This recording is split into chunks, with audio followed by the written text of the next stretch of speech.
안녕하세요. 뉴스 속 날씨 임성은입니다. 지구온난화가 가속되면서 급속한 기후변화로 인한 피해가 지구 곳곳에서 일어나고 있습니다. 늘어가는 온실가스 배출과 줄어드는 산림으로 앞으로 지구온난화는 더욱 가속화될 것으로 보이는데요. 이를 막기 위해 기후변화 국제협의체인 IPCC에서는 지난 3월 31일 5차 보고서를 통해 지구 기후변화에 대한 구체적인 방안을 내놓았습니다. 이 방안의 내용을 환경운동연합 박창재 처장과 함께 이야기 나눠보도록 하겠습니다. 처장님 안녕하세요. 네, 안녕하세요. 네, 안녕하세요. 기후변화에 관한 정부 간 협의체인 IPCC에서 2050년까지 전 세계 온실가스 배출량을 2010년 대비 최대 70%까지 줄여야 한다는 보고서를 발표했는데요. 어떤 의미인가요?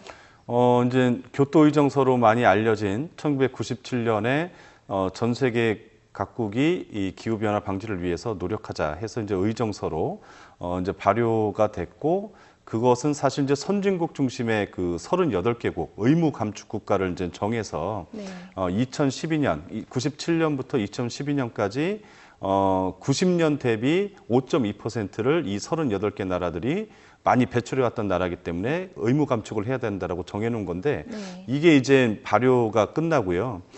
다행히 2011년 아프리카 이제 더반에서 이 교토 의정서를 이제 기한을 연장을 했습니다. 그 2020년까지 이제 연장을 했지만, 또 이 교토 의정서 이후에 이게 연장이 됐지만 2020년부터는 그럼 어떻게 할 거냐라고 하는 이제 정부 간 그 이제 협상을 해서 의정서를 다시 채택을 해야 되거든요.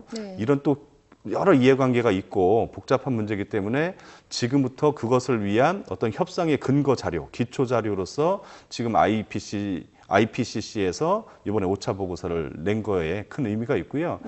골자는 그렇습니다. 지금처럼 계속 온실가스 배출의 속도로 놓고 본다라면 이번 세기인 2100년 가서는 적게는 3도에서 많게는 5도씩 가량 지구 평균 온도가 상승한다고 하는 것이기 때문에 이걸 최대한 지구의 최대 허용 범위인 2도씨 이하로까지는 조정을 해야 된다, 낮춰야 된다 하는 겁니다. 그래서 그렇게 하기 위해서 각 나라별 또 뭐 산업이나 수송, 건물 등의 각 분야별 배출 그 감축치, 특히 이제 배출치를 좀 제시하는 데 큰 의미가 있죠. 네, 그렇군요. 이 국제규약이나 협약을 보면요. 말씀하신 것처럼 개도국과 선진국 간의 책임 공방 굉장히 큰 것 같아요.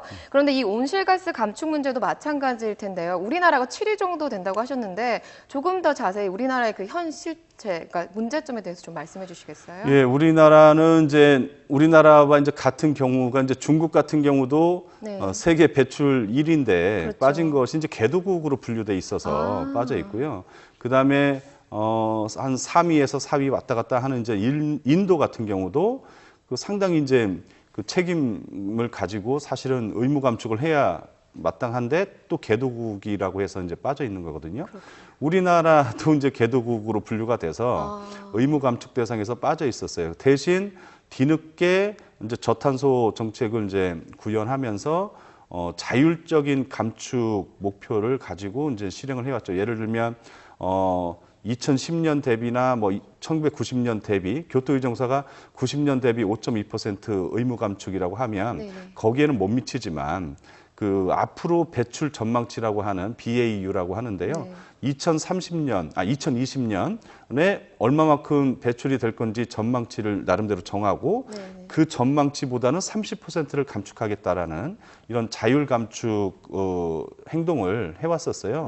그리고 이제 최근 들어서도 여러 이제 저탄소 정책들을 많이 이제 확산하고 있는데 여전히 그 뭐 한계가 있습니다. 뭐 신재생 에너지에 대한 투자라든지 보조, 지원, 정책적으로나 예산, 또 인력 이런 인프라 구축 측면에서는 아직 좀 부족한 게 현실입니다. 아, 네, 그렇군요. 또 결국에는 배출한 양이 많기 때문에 그만큼 환경을 위해서 많이 줄여야 한다고 말씀을 해주셨는데요. 또 기후 전문가분들은 산업화 이전에 비해 지구의 온도가 2도 정도 상승하는 것을 최대 허용 범위로 보고 있다고 말씀하셨어요. 근데 이 한계를 초과할 경우 그 지구의 기온이 가파르게 상승하면 이 해수면도 상승하고요. 또 대형 태풍이 발생하거나 이 전 지구적인 환경 문제들이 발생하잖아요. 이런 때는 어떤 행동이 필요할까요? 예, 엄청난 이제 재앙에 직면하게 될 겁니다. 대형 태풍뿐이 아니라 뭐 식량 부족도 아주 심각한 수준으로 네. 갈 것이고 또 육상 생물종의 뭐 멸종 위험성도 계속 늘어날 것이고 상당히 뭐 지금 예측할 수 있는 상상할 수 있는 그 이상의 재앙이 초래할 것이기 때문에 네. 해수면 상승이라든지 그렇기 때문에 이걸 정말 막기 위해서 이제는 말이 아니고 그리고 나름 이제 나라 간에 또 눈치를 봐가면서 피해가고 네. 할 것이 아니라 여기에 대해서 이번 IPCC 보고서에서도 사회 경제적 비용, 편익 그 비용 이런 것들을 제시를 했는데요. GDP 대비해서 앞으로 2030년까지 그 우리나라 돈으로 매년 156조 원 정도를 신재생 에너지라든지 네. 이게 화석연료나 이런 쪽에 했던 투자는 줄이고 네. 신재생 에너지라든지 이런 온실가스 감축을 위해서 이 정도를 투자해야만 된다. 네. 그래야 2도씨 이하로 이제 낮출 수 있다라는 것이고 그것이 결국 차지하는 비율이 세계 경제의 0.14% 정도 약간 그 완화되는 네. 저감되는 이런 정도밖에 차지하지 않기 때문에 그 정도를 투자했을 때 실제 안 그럴 경우는 세계 경제의 한 2% 이상의 손실을 가져온다고 보기 때문에 이런 투자를 해야 된다라는 걸 요구하고 있습니다. 그래서 이게 이제 상당히 중요하고 그 다음에는 이제 법적 구속력이 있어야 돼요. 이 네. 국제협약이라고 하는 것이 함께 하자라고 해놓고 매번 10년 지나면 안 지켜지고 뭐 이런 구속력이 상당히 약하거든요. 의정서라고 네. 하더라도. 네. 그래서 자국 내에 각 나라별로 법도 만들어야 되죠. 지금도 국민들이 발의하는 영국이 이제 처음으로 2007년에 기후변화법을 제정을 했는데요. 우리나라도 이제 내년 후년을 목표로 2015년을 목표로 기후변화법 제정을 이제 하려고 하는데 그런 기후변화법 제정도 해서 네. 정말 이젠 강제적인 그 의무적인 그리고 자율적인 이런 온실가스 배출을 저감하기 위한 그리고 재생에너지와 태양광이나 태양열이나 태양광 뭐 태양에너지뿐이 아니라 뭐 풍력이나 수력 네. 이런 곳에 대한 그 투자나 그 또 적자 보는 것에 대한 보존 이런 투자가 상당히 중요한 그 액션 플랜이 아닌가 보여집니다. 이렇게 처장님 말씀을 듣고 있으니까요. 이렇게 자연 앞에서 겸허해지는 이렇게 자세가 절로 이렇게 공손해지는 것 같은데요. 돈도 그리고 법도 중요하지만 무엇보다도 각 나라들의 구속력과 또 이 마음이 제일 중요한 것 같습니다. 오늘 말씀 너무 감사합니다. 네, 고맙습니다.